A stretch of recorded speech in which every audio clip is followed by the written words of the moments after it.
Hi friends, ಎಲ್ಲರೂ ಹೇಗಿದ್ದೀರಾ? ನಾವು ಇವತ್ತು ಸ್ವೀಟ್ ಪೊಟೆಟೊ ಪ್ಯಾನ್ ಕೇಕ್ ಮಾಡೋಣ ಬನ್ನಿ. ಇದು ತುಂಬ ಈಸಿ, ಸಖತ್ತಾಗಿತ್ತು. ಇದು ಬೇಯಿಸಿರೋ ಸ್ವೀಟ್ ಪೊಟೆಟೊನ ತಗೊಳ್ಳೋಣ. ಇದನ್ನ ಚೆನ್ನಾಗಿ ಬೇಯಿಸ್ಬಿಟ್ಟು ಸಿಪ್ಪೆನ ತಗೊಳ್ಳಿ. ನೋಡಿ, ಈ ಥರ ನೀವು ಇದನ್ನ ಸ್ಮ್ಯಾಶ್ ಮಾಡ್ಕೊಳ್ಳಿ. ಚೆನ್ನಾಗಿ ಸ್ಮ್ಯಾಶ್ ಮಾಡ್ಕೊಳ್ಳಿ, ಫುಲ್ ಬೇಯಿಸ್ಬಿಟ್ಟು. ಇದು ತುಂಬಾ ಅಂದರೆ ತುಂಬಾ ಚೆನ್ನಾಗಿತ್ತು. ಸ್ವೀಟಾಗಿ ಸಖತ್ತಾಗಿತ್ತು. ನೀವು ಟ್ರೈ ಮಾಡಿ, ಇದು ತುಂಬ ಈಸಿ. ಆಮೇಲೆ 15 ನಿಮಿಷದಲ್ಲಿ ಆಗೋಗುತ್ತೆ. ಇದು ಯಾರು ಗೆಸ್ಟ್ ಬರ್ತಾಯಿದ್ರೆ ನೀವು ಇದನ್ನು ಸಹ ಮಾಡ್ಕೊಳ್ಬಹುದು. ನೋಡಿ, ಈ ಥರ ಚೆನ್ನಾಗಿ ಸ್ಮ್ಯಾಶ್ ಮಾಡ್ಕೊಂಡಾದ್ಮೇಲೆ ನೀವು ಇದಕ್ಕೆ ಸಕ್ಕರೆ ಹಾಕಿ, ಕಾರ್ನ್ಫ್ಲೋರ್ ಹಿಟ್ಟನ್ನ ಹಾಕಿ, ಆಮೇಲೆ ಇದನ್ನ ಚೆನ್ನಾಗಿ ಮಿಕ್ಸ್ ಮಾಡ್ಕೊಳ್ಳಿ. ಇದು ಪ್ಯಾನ್ ಕೇಕ್ ವಿತೌಟ್ ಎಗ್ನ ಯೂಸ್ ಮಾಡಿಲ್ಲ ನಾವು ಇಲ್ಲಿ.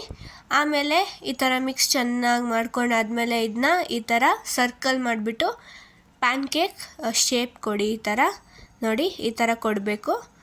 ಇದನ್ನ ಸೈಡಿಗೆ ಇಟ್ಕೊಳ್ಳೋಣ. ಈ ಥರನೇ ನೀವು ಎಷ್ಟು ಬೇಕೋ ಅಷ್ಟು ಮಾಡ್ಕೊಳ್ಳಿ. ಸಕ್ಕರೆ ಎಷ್ಟು ಬೇಕೋ ಅಷ್ಟು ಹಾಕ್ಕೊಳ್ಳಿ. ಓಕೆನಾ? ನೋಡಿ, ನಾವಿಲ್ಲಿ ಮಾಡ್ಕೊಂಡಿದ್ದೀವಿ.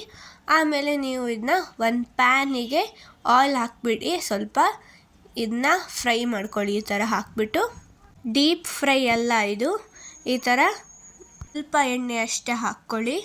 ನೀವು ಈ ರೆಸಿಪಿನ ಟ್ರೈ ಮಾಡಿಬಿಟ್ಟು ಹೇಗಾಗಿತ್ತು ಅಂತ ಕಾಮೆಂಟ್ ಸಹ ಮಾಡಿ.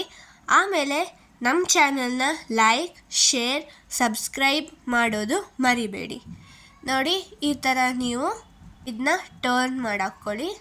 ನೋಡಿ, ಈ ಥರ ಫುಲ್ ರೆಡ್ಗಾಗಬೇಕು. ಪ್ಯಾನ್ ಕೇಕ್ ಥರನೇ ಟೇಸ್ಟು ಬರುತ್ತೆ. ನೋಡಿ, ಮಕ್ಕಳಿಗೂ ತುಂಬಾ ಇಷ್ಟ ಆಗುತ್ತೆ ಇದು. ಇದನ್ನ ನೀವು ಸ್ನ್ಯಾಕ್ಸ್ ಥರ ಸಹ ತಿನ್ನಬಹುದು.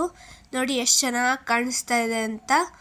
ಈ ಥರ ನೀವು ಫುಲ್ ಫ್ರೈ ಮಾಡ್ಕೊಳ್ಳಿ. ನೋಡಿ, ಈ ಥರ ಸ್ವಲ್ಪ ಒತ್ತಿಟ್ಕೊಳ್ಳಿ. ಇನ್ನೊಂದು ಸ್ಪೂನ್ ಬೇಕಾದರೂ ಇಟ್ಕೊಳ್ಬೋದು ಮೇಲಿಂದ, ಯಾಕೆಂದರೆ ಎಣ್ಣೆ ಕುಡ್ದಿರುತ್ತೆ.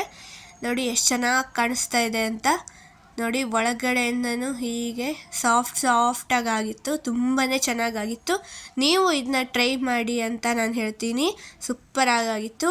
ಇಷ್ಟೇ ಈ ವಿಡಿಯೋದಲ್ಲಿ. Thank you for watching.